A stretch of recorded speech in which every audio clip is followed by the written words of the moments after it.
좋은 아침입니다. 자, 지금 시험 기간이죠. 몇몇 학교는 지금 시험이 끝났고 지금 아직 시험 보는 중인 고등학교도 있고요. 자, 이번 주 8월 6일부터가 시험이 있는 학교도 있고 그 다음 주에 시험인 학교도 있는 걸로 알고 있습니다. 자, 시험 정말 중요합니다. 정말 전도사님이 시험 보면서 어떤 생각이 들었냐면 항상 어머니께서 너 평균 항상 90점 넘어라 하면서 못 넘으면 막 반찬이 김치만 줄 때도 있었던 것 같아요. 귀찮았나 봐. 그리고 90점 넘으면 막 맛있는 거, 소불고기, 소갈비 이런 것도 해줬던 기억이 납니다.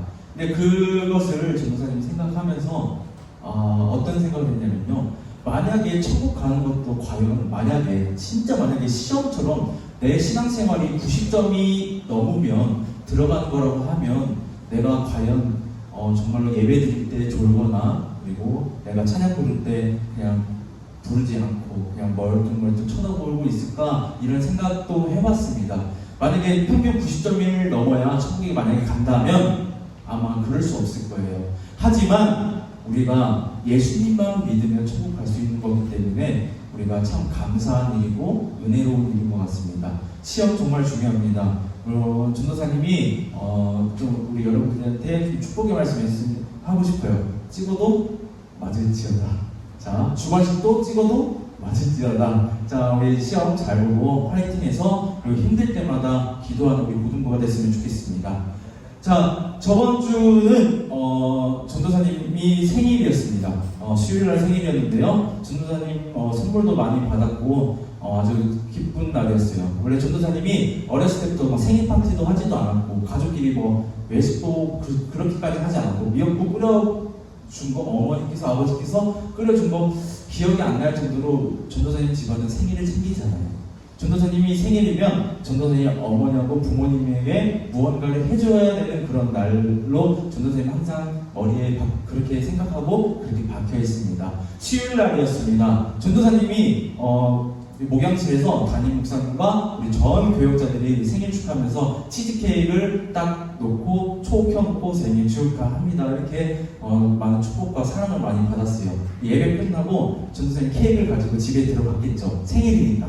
아니 집에 가면 뭔가 오늘 치킨이라도 먹을래나? 이렇게 생각하고 있었는데 케이크를 들고 가니까 어머니하고 아버지께서 거실에서 TV를 보고 계시더라고요.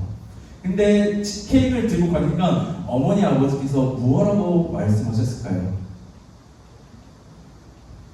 전도사님이 생일이어서 케이크를 들고 갔습니다. 어머니 아버지께서 그 케이크를 들고 있는 전도사님을 발견했어요. 뭐라고 말씀하셨을까요? 생일 축하한다? 내 아들을 태어나줘서 고맙다? 아니에요. 너 오늘 생일이냐? 전도사님이 그 말을 듣고 얼마나 서운했는지 몰라요. 전도사님이 생일 챙기지 않아요. 생일 똑같은 날이에요. 이렇게 생각했지만 전도사님 마음 한켠에는 서운함이 있더라고요. 예수님의 제자들 베드로도 똑같았습니다. 예수님은 그 마음 가운데 어떤 마음이 있었냐면 제자들을 너무 사랑하는 마음이 있었어요. 저번 주에 말씀했죠. 예수님께서 베드로에게 얘기합니다. 제자들에게 이야기합니다. 뭐라고 얘기하냐? 너희들이 다 나를 버릴 것이다. 근데 베드로가 뭐라고 합니까? 아주 듣기 좋은 말을 하죠. 모든 제자들이 예수님을 버릴지라도 나는 절대로 예수님을 버리지 않겠습니다. 그런데 24시간이 지나지도 않았는데 베드로가 뭐라고 해요? 베드로가 몇 번 부인을 하죠? 3번을 부인합니다. 첫 번째는 그냥 부인, 두 번째는 맹세하고 부인, 세 번째는 저주하고 맹세하고 부인, 트리플 콤보를 날리면서 예수님을 부인합니다. 이 베드로 그 마음 가운데 예수님께서 말씀하셨던 그 말씀을 다시 깨달았을 때 그 얼마나 마음이 아팠을까요? 그래서 성경에서는 뭐라고 적혀있냐? 베드로가 통곡했다고 했어요. 그냥 울면서 흐느껴서 우는 게 아니라 엉엉 울면서 예수님 죄송합니다. 정말 제가 죄인입니다. 이렇게 생각했었던 것 같습니다. 예수님께서 그 후에 채찍도 많이 맞으시고 얼굴에 침도 많이 뱉음을 당하시고 얼굴도 맞기도 하고 사람들에게 돌도 맞고 그리고 십자가에 못 박혀 죽으셨습니다. 죽으시고 난 다음에 예수님께서 3일 만에 부활하십니다. 우리 마태복음 28장 5절에서 7절 우리 다 같이 한번 합독하겠습니다. 시작. 천사가 여자들에게 말하여 이르되 너희는 무서워하지 말라. 십자가에 못 박히신 예수를 너희가 찾는 줄을 내가 아노라. 그가 여기 계시지 않고 그가 말씀하시던 대로 살아나셨느니라. 와서 그가 누우셨던 곳을 보라. 또 빨리 가서 그의 제자들에게 이르되 그가 죽은 자 가운데서 살아나셨고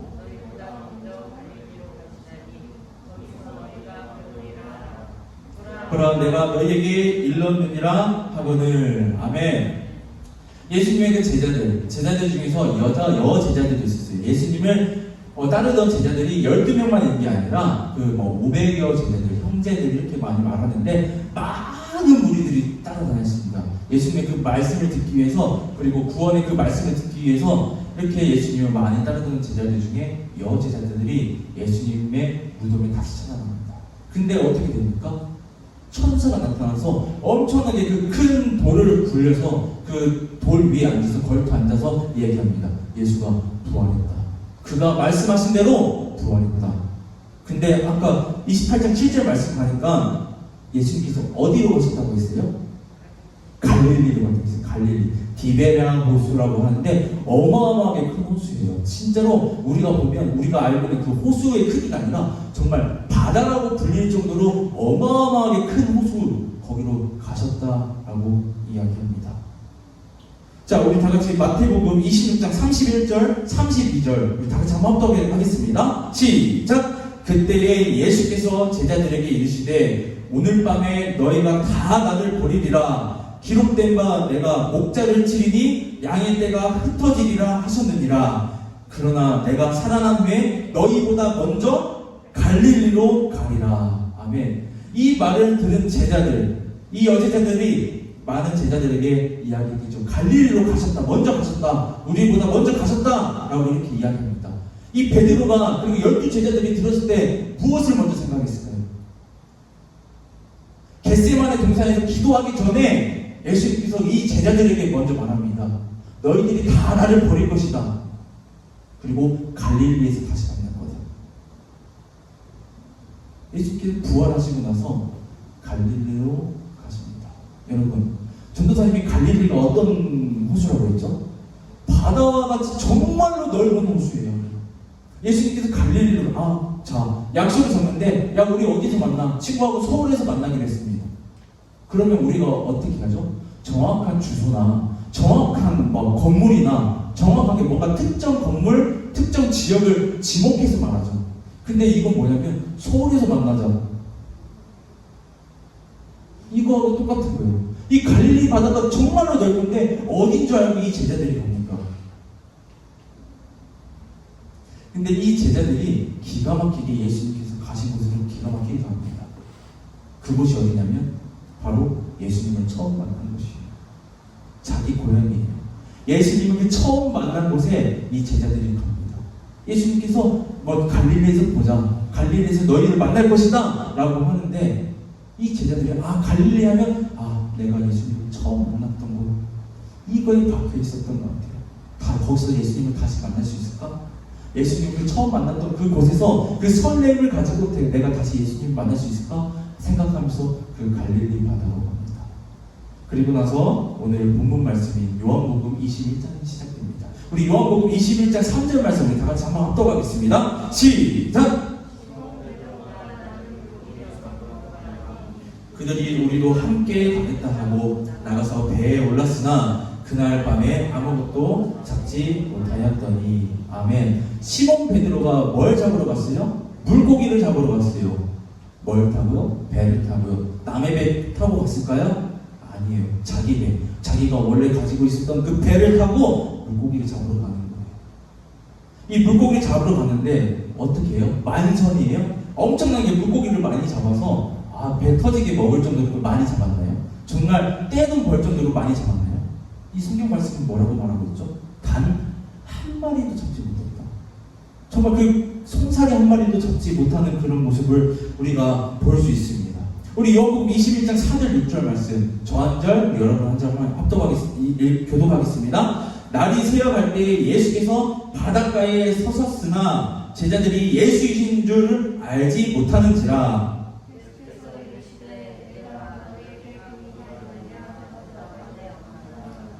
이르시되 그물을 배 오른편에 던지라. 그리하면 잡으리라 하시니 이에 던졌더니 물고기가 많아 그물을 들 수 없더라. 여기까지 읽겠습니다. 여러분, 어디서 많이 본 것 같지 않나요?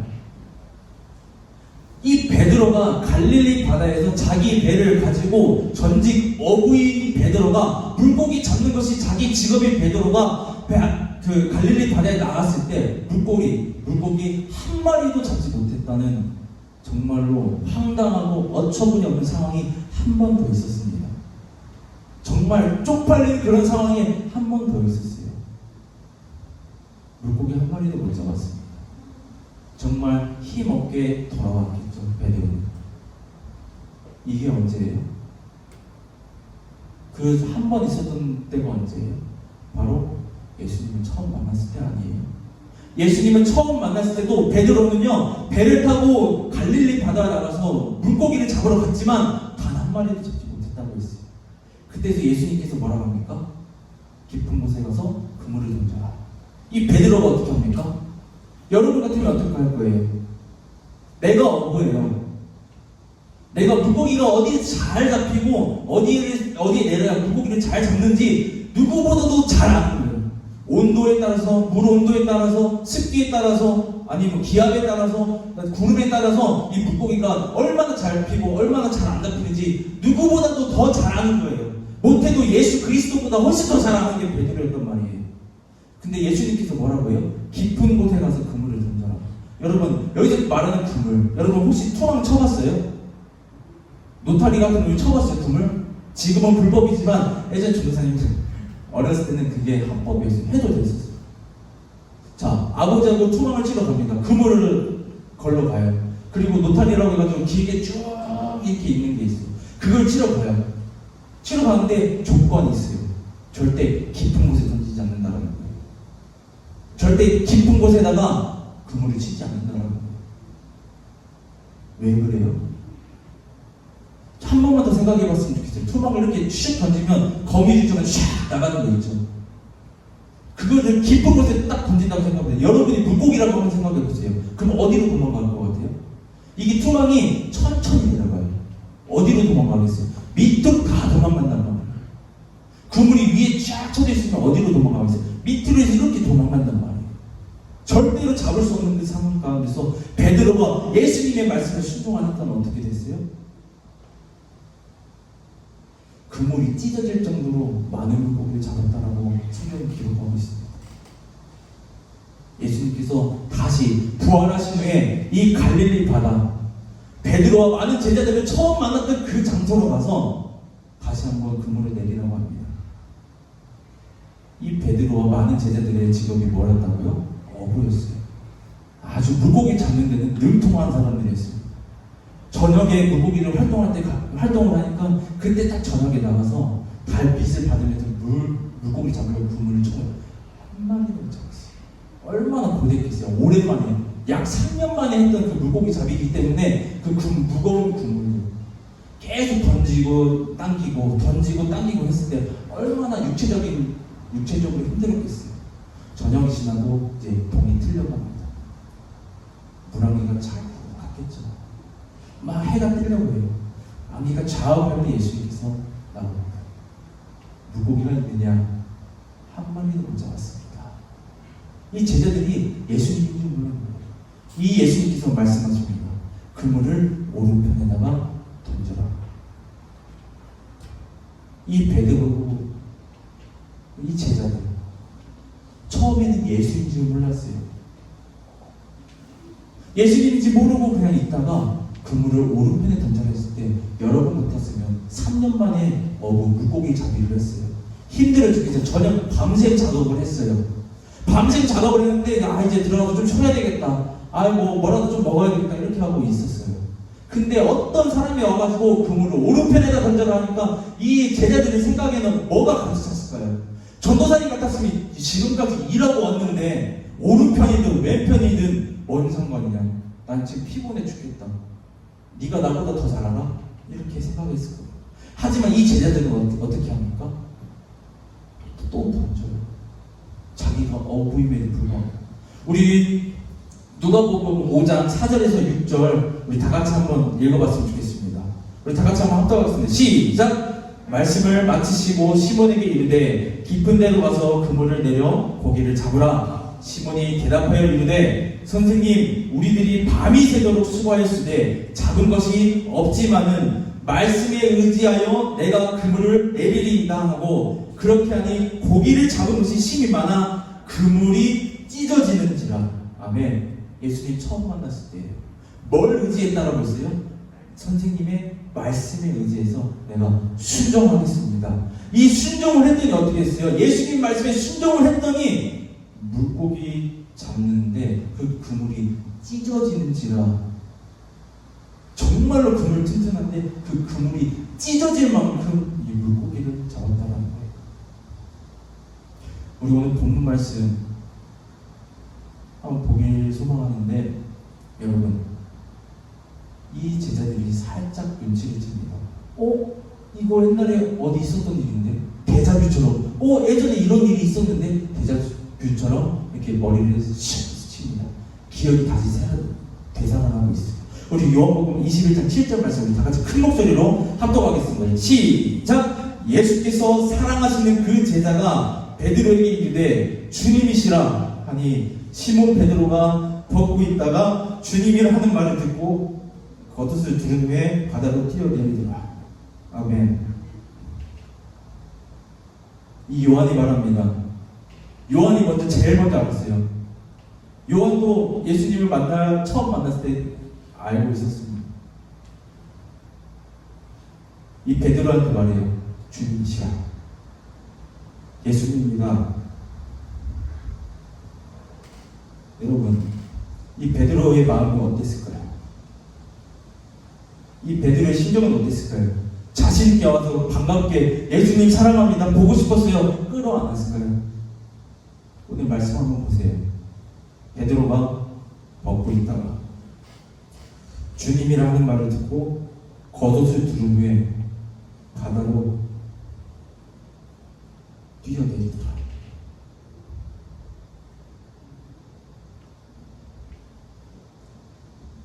수제자입니다.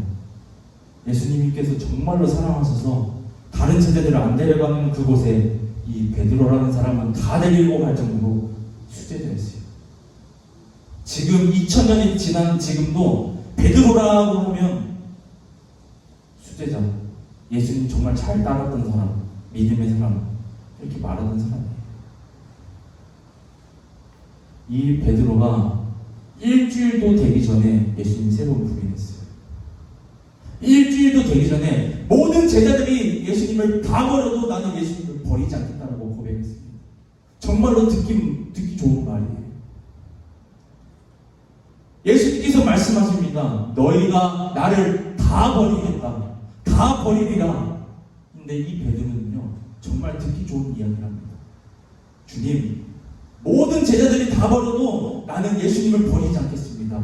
자기의 힘으로 예수님의 말씀에 뜻에 그리고 순종하지 않고 그걸 귀 기울여 듣지 않고 아닙니다. 예수님이 틀렸어요. 예수님이 잘못됐습니다. 나는 그런 사람 아니에요. 내 힘으로, 나의 그 믿음으로, 나의 그 정성으로 내가 예수님을 사랑하는 그 마음으로 내가 예수님을 절대로 부인하지 않겠습니다. 라고 얘기합니다. 이 베드로는 자기의 힘으로 예수님을 부인하지 않으려고 했어요. 자기의 믿음으로, 자기의 힘으로, 자기만의 그 신념으로 예수님을 버리지 않겠다고 약속을 했어요. 그러나 그 결과는 어떻습니까? 3번이나 부인하지 않았습니까?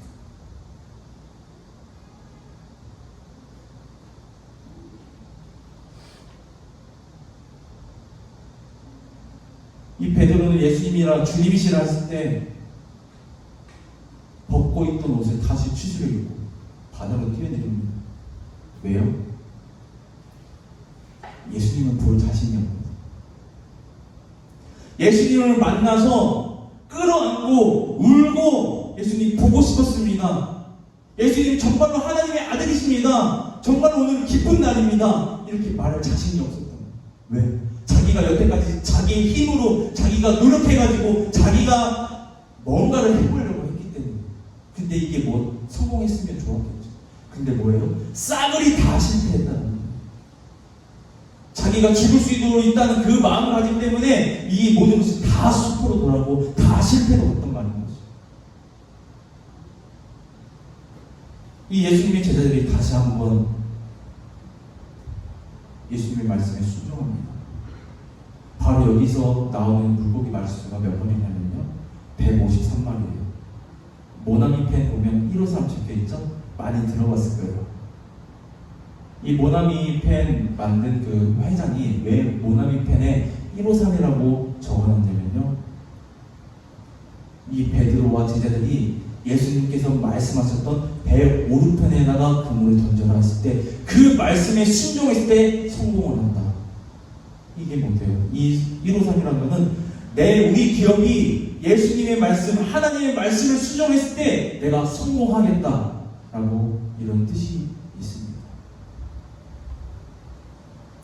베드로가 살아가는 힘은 바로 자기 자신에게 달려 있었습니다.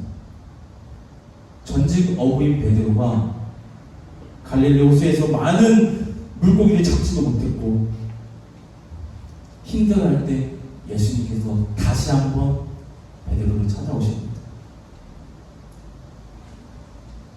이때 베드로도 자기의 힘, 자기의 능력으로 무언가를 해보려고 했어요. 뭔가 인정받기 위해서는 내가 무언가를 해야 된다. 다른 누군가 다 부인할 때 나는 예수님을 부인하지 않아야 된다. 내가 무언가를 보여주기 위해서 노력하고 힘썼던 사람들입니다.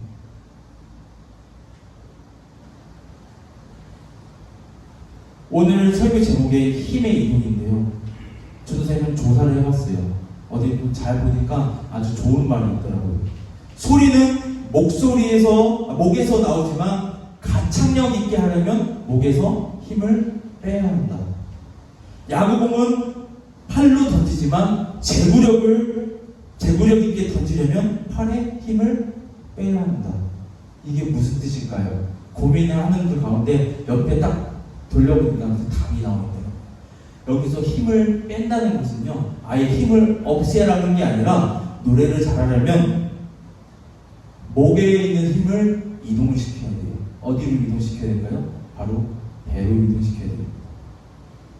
야구공을 잘 던지기 위해서 팔에 힘을 주고 그런 것이 아니라 팔에 힘을 없애는 게 아니라 이 팔에 있는 힘을 어디로 가는 거예요? 참 신기하게도 다리로 가야 된다고 합니다. 팔로 던지지만 다리로 던지는 거라고 합니다. 전도사님 동기 중에 야구 선수였던 친구가 있어요. 팔도 물론 근육이 있지만 다리가 완전 돌덩이에요. 이거 무슨 말 한 마리가 걸어다니는 것 마냥 진짜 그 정도입니다. 믿음 생활과 신앙생활도 똑같은 거예요.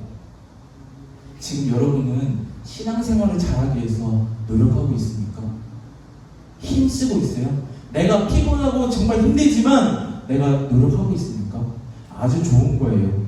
그러나 이 믿음 생활에 있어서 내 잘하고 있다, 못하고 있다, 이것은요, 판단은 누가 하냐면 전도사님이나 선생님들, 우리 주변 사람들이 하는 게 아니에요. 자기는 점검은 할 수 있지만 내가 판단할 수 없어요. 내가 정말 이 정도면 하나님께서, 예수님께서 기뻐하시겠지, 이런 마음이 있다면 버렸으면 좋겠습니다. 내가 가지고 있는 힘, 지혜와 능력, 내가 어떤 재능 같은 거, 모든 것을 가지고 내가 하려고 하는 것이 아니라 이 힘을 바로 하나님께 옮겨야 된다는 거예요. 내가 하나님을 믿고 가겠습니다. 하나님께서 내 길을 만드십니다. 하나님께서 내 인생을 주관하십니다. 이런 거예요. 내 인생은 내가 개척해. 예수님의 말씀 아주 좋지. 그러지만 정말 내 삶이 더 중요해. 이런 것들이 아니라 하나님 잘 따르고 예수님 말씀에 순종하는 그런 삶을 살아가기 주님의 이름으로 소망합니다. 성경 인물들 중에서 자기 힘으로 된 사람 아무도 없습니다. 모세 보세요. 하나님께서 출애굽시켜라, 히브리 백성 출애굽시켜라 했을 때 이 모세가 뭐라고 합니까? 예, 알겠습니다. 나는 애굽의 왕자였기 때문에 가능할지도 모르겠습니다. 이랬습니까? 아니에요. 자기의 모습, 자기의 힘, 자기의 능력, 자기의 상황들을 보니까 이 출애굽을 시킬 수가 있어요, 없어요? 없어요. 그러니까 하나님 좀 못합니다. 하나님 좀 못합니다. 결국엔 모세가 어떻게 해요? 결국엔 출애굽 시키러 애굽으로 떠나죠. 왜 그랬을까요? 바로 힘을 하나님께 옮겼기 때문이에요. 내 모든 길을 내가 개척하는 것이 아니라 하나님께 맡기고 하나님께 의지했기 때문이에요. 다윗은 어때요? 골리앗한테 다가갔을 때 어땠을까요? 아니 고등학생이 고1짜리가 골리앗이라는 그 장점을, 그 장군을 이겼을까요? 자기의 힘, 자기의 능력으로, 자기의 기술로는 절대 이길 수 없는 거예요. 근데 이 다윗은 뭐 했어요? 하나님께 맡겼어요. 목숨을 걸고 하나님께 맡기고 하나님의 뜻에 순종했어요. 성경 다 찾아보세요. 자기 힘으로 하려고 하는 사람은 없어요. 바울? 당연히 자기 힘으로 한 게 아니라 하나님께서 능력 주시고 하나님을 의지했기 때문에 다 성공한 사람들입니다. 여러분, 성경의 인물들 참 존경스러운 사람들 많죠? 정말 신앙생활 잘하는 거, 믿음생활 잘하는 거, 하나님께 인정받고 하나님 보시기에 합당한 사람이 되기 위해서는요, 많은 걸 필요 없어요. 새벽 예배 나오는 거 좋죠. 수요 예배 나오는 거 좋아요. 금요 예배 나오는 거 정말로 좋습니다. 주일날 빠지지 않고 주일 성수하는 거 좋아요. 헌금 내는 거 좋아요. 감사 헌금 내는 거 1,000번째, 100번째, 선교 헌금, 건축 헌금 좋아요. 앞에 찬양팀 나와서 서는 거 좋아요. 왜? 하나님 사랑하는 마음으로 하니까. 하지만 전도사님이 정확하게 말하겠습니다. 앞에서 나와서 찬양하고 우리가 예배에 빠지지 않고 나오는 거 정말로 중요합니다. 하지만 그게 내 힘으로 하면 안 된다는 거예요. 내가 정말로 피곤했는데 그냥 빨리 그냥 예배 드리고 가야지. 이런 마음으로 예배를 드리면 안 된다는 거예요. 우선순위가 잘못됐어요. 내 힘으로, 내 능력으로, 내 재능으로 내 모든 것을 다해서 하려고 하지 마세요.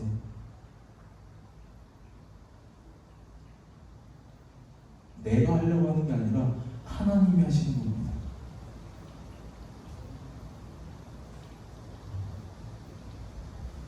우리 고등부 학생 여러분 모두가 내 힘, 내 능력, 내 지혜, 나의 그 모든 것을 가지고 하려고 하는 게 아니라 내 모든 것을 다 하나님께 맡기는 삶을 살아갔으면 좋겠습니다. 성경에 나와 있는 많은 인물들, 하나님의 보시기에 기쁘신 그 인물들처럼 내가 하는 게 아니라 하나님께서 나를 통하여 하시게 하는 그런 삶을 살길 소망합니다. 하나님께 힘을 이동하세요. 그러면 우리는 하나님께서 보시기에 합당한 사람이죠. 그리고 천국 백성인 줄 믿습니다. 우리 전주영생교회 고등부 모두가 그런 사람이 되길 주님의 이름으로 소망합니다. 우리 다 같이 기도하겠습니다. 사랑의 하나님, 참으로 감사합니다. 우리가 믿음 생활하는 데 있어서 정말 우리의 힘으로 할 때가 정말 많았습니다. 우리의 재능으로 할 때가 정말로 많았습니다. 우리의 능력, 우리의 모든 것을 할 때가, 우리를 의지해서 내가 할 때가 정말로 많았습니다. 하지만 아버지, 이런 모든 힘들을 하나님께 옮기고 이동시켜서 하나님께서 나를 사용하시는 데 있어서 부족함이 없도록 아버지 인도하여 주시옵소서. 감사합니다. 사랑합니다. 우리 주 예수 그리스도의 이름으로 기도드립니다. 아멘.